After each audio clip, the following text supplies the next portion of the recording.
All right, guys, so this is basically a full stack application, but we need a back end. We need some kind of API to work with. And what we're going to do is we're going to use something called JSON server, which is part of that JSON placeholder service that we used back in the asynchronous section.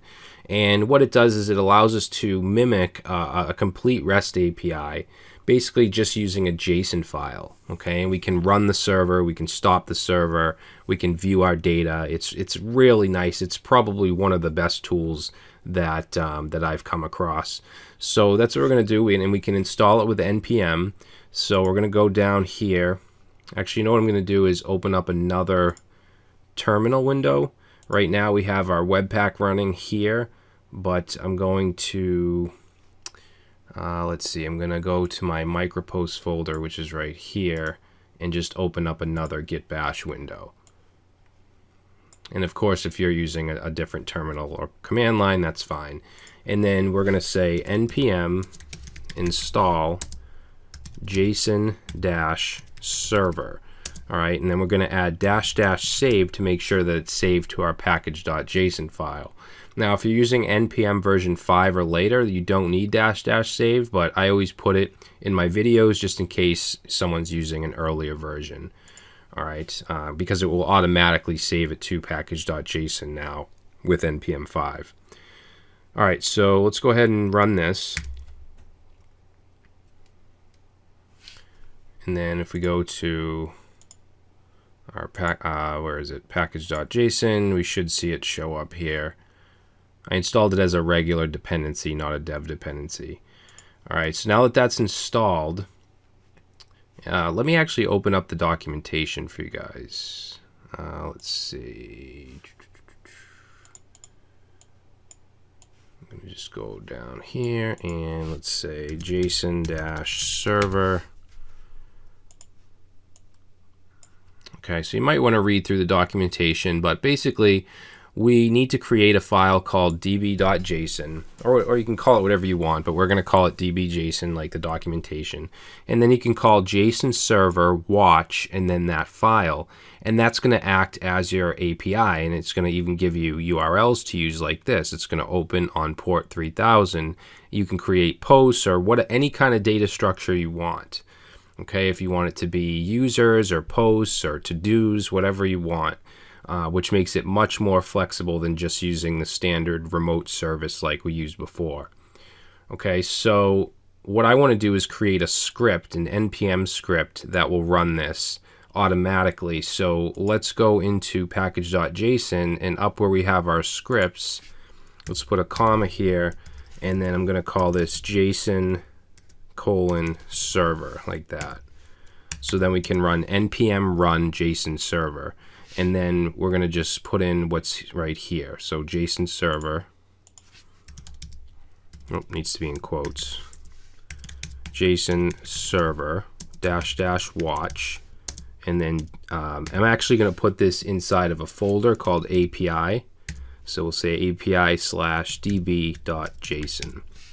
And then it'll watch that file on port 3000. So we'll save this. And then let's go and create a new folder. We're going to create it in the root, and we're going to call it API. You can call it server or whatever you want. And then new file, db.json. And then let's just create an initial structure to work with. Okay, like I said, we will be able to add to this file through our application, delete things, update things. But let's just first set it up with a JSON object, and we'll say posts, and then this will be an array of post objects. So we'll put some in here. Let's say ID 1. So it'll have an ID, a title, and a body. So for title, we'll just say post 1, and then body. This is post 1.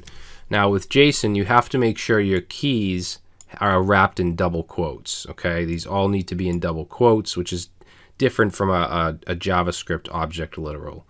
And then obviously your strings should be in quotes. Your numbers don't have to be if they're going to be numbers. So let's go ahead and just copy this post, and we'll do 2 more. So this will be ID 2 and 3. This will be post 2.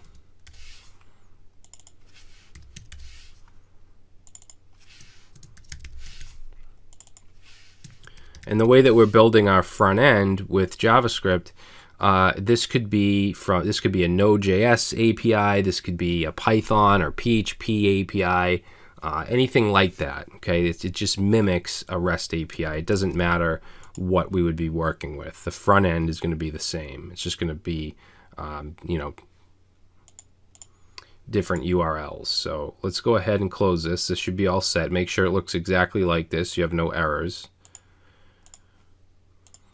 And then let's try and run our JSON server. I don't want to run it down here because I want this terminal freed up. So we're going to go back to the second one that I opened, which is this one.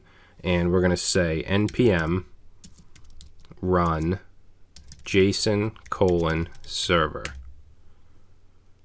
And there we go. So you can see it started on port 3000 and we have /posts because we define that in our db.json.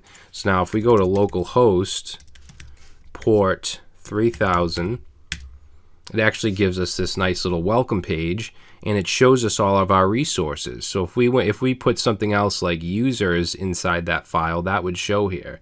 And it says we have 3 posts. If we click on posts, it'll actually show us our JSON. It'll show us the response.